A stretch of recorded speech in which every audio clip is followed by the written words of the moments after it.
السلام علیکم ورحمۃ اللہ وبرکاتہ۔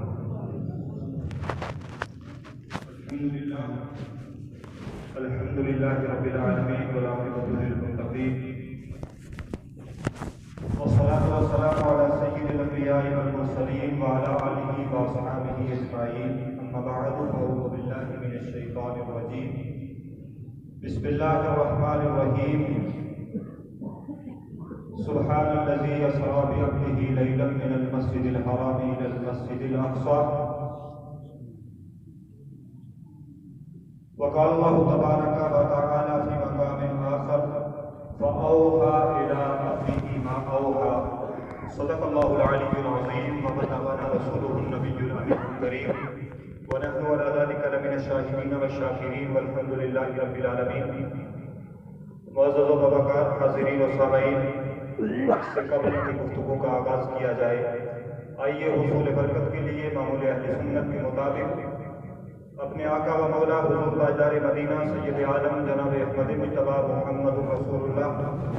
صلی اللہ علیہ وسلم کی بارگاہ عالی جاہ میں جی لگا کر ہدیہ درود و سلام پیش کریں۔ پڑھیں بآواز بلند صلی اللہ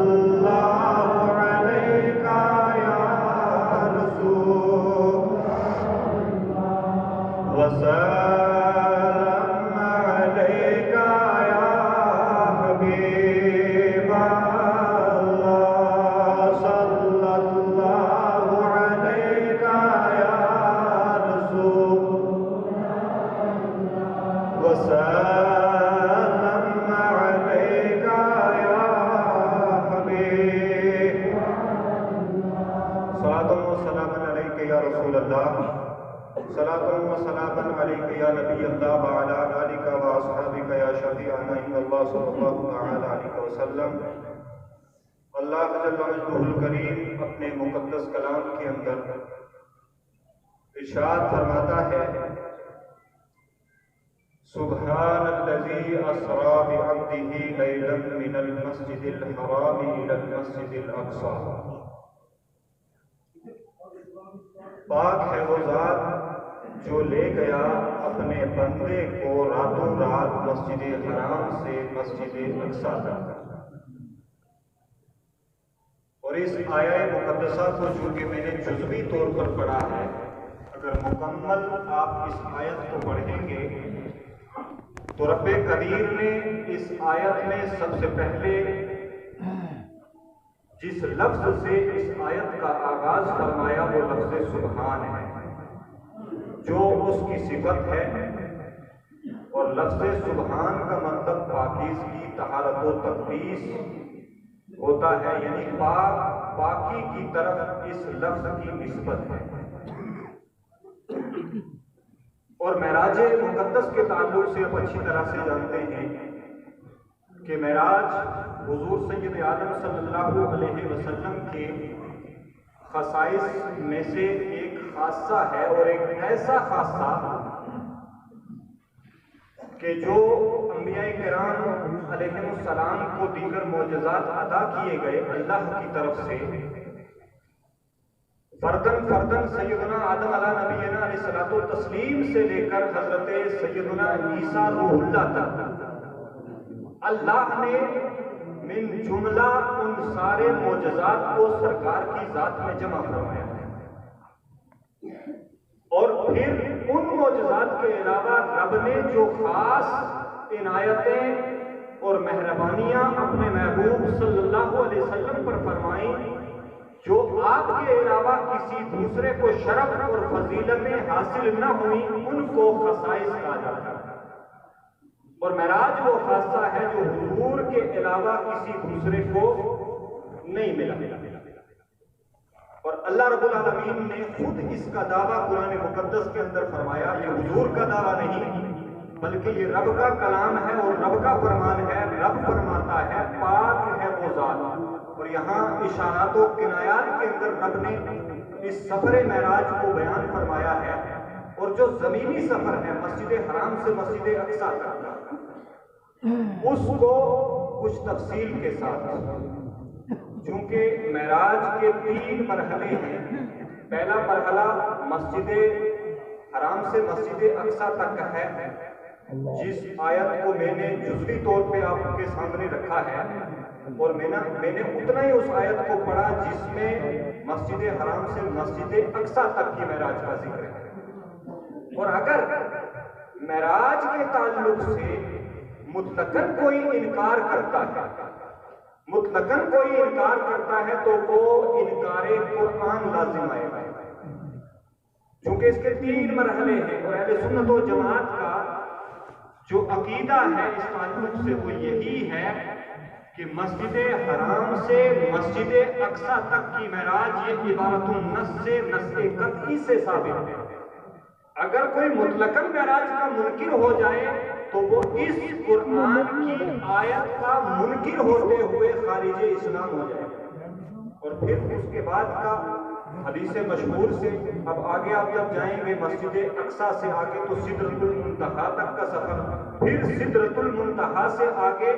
کعبہ قوسین او ادنا کا سفر، تو وہ تیسرا اور آخری مرحلہ۔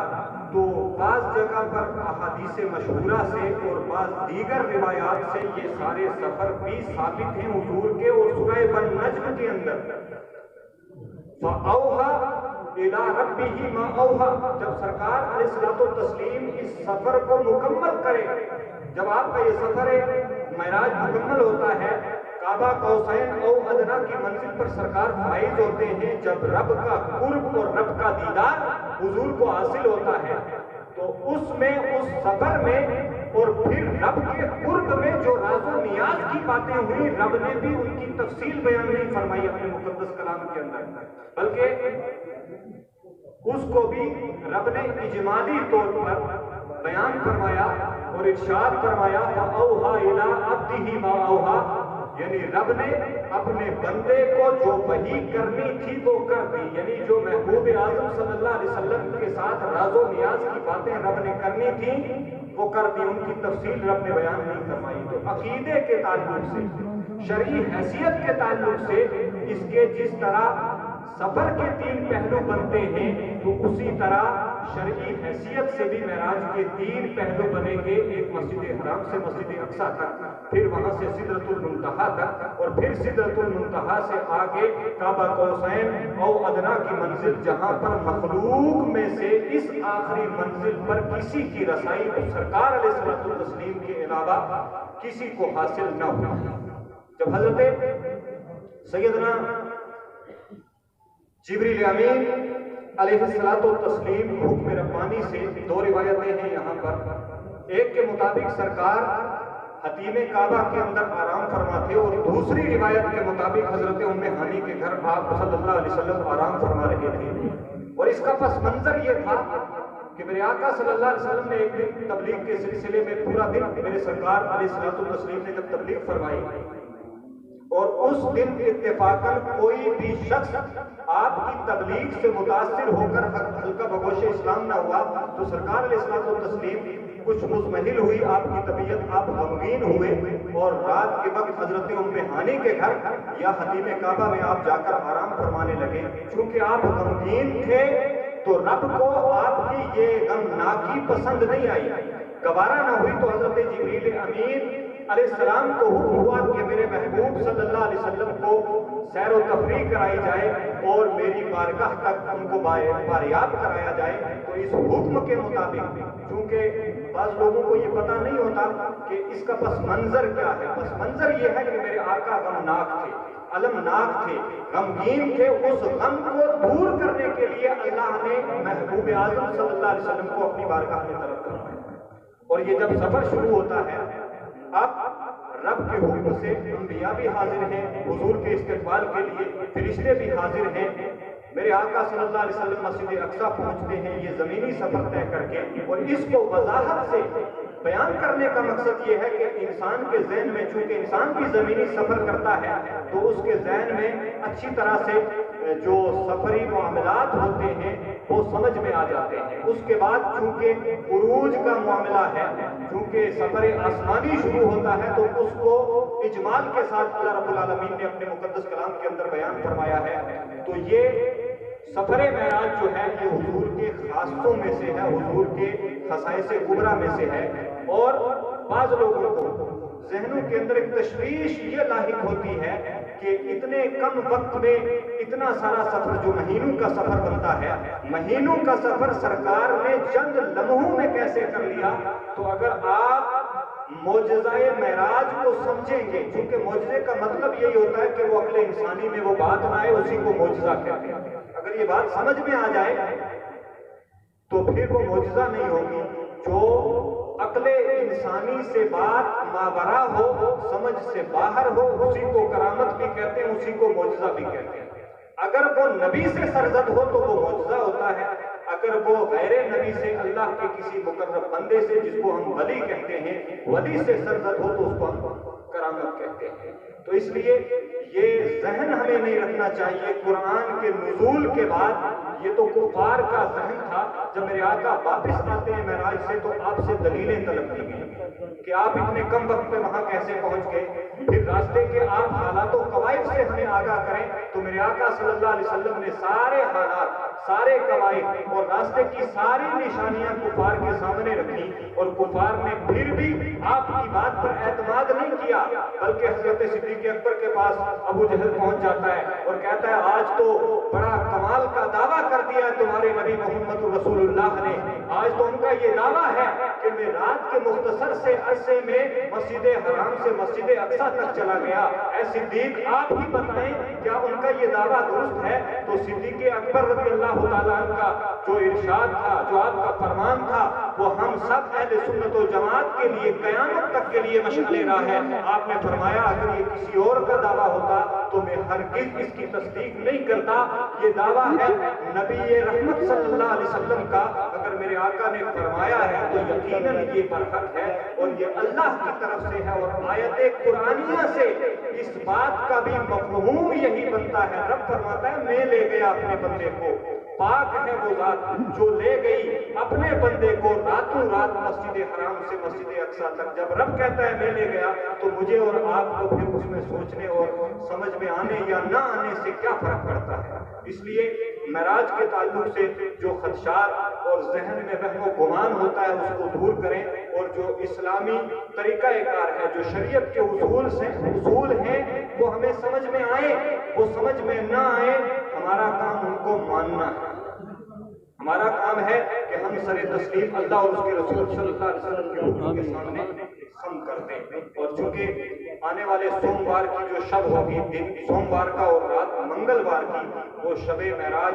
کی رات ہے، شب معراج ہے اس دن، تو میں گزارش کروں گا تمام حضرات سے کہ اس شب کی بڑی فضیلتیں ہیں۔ اس شب میں اللہ نے اپنے محبوب کو یاد کیا، اپنے پاس بلایا اور اس امت کے لیے تحفے عنایت فرمائے۔ تو جو محسن ہوتا ہے اپنی قوم کا، اگر وہ بغیرت و باغیور قوم ہو تو وہ اپنے محسن کو کبھی بھولتی نہیں ہے۔ ہم تو سرکار کے امتی ہیں اور ساری فضیلتیں، ہمارا سب کچھ، ہمارا تن من دھن ایمان دولتیں جائیدادیں سب کچھ سرکار کی نسبتوں اور آپ کے قدموں سے ہے۔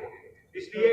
سرکار علیہ الصلوۃ والتسلیم کی بارگاہ میں خراج عقیدت کے لیے اور معراج کے فیوض ربانی جو ہیں، جو اس کے فیوض روحانی ہیں، ان سے سیر حاصل آپ نے اگر شرف یاب ہونا ہے تو آپ اس شب معراج میں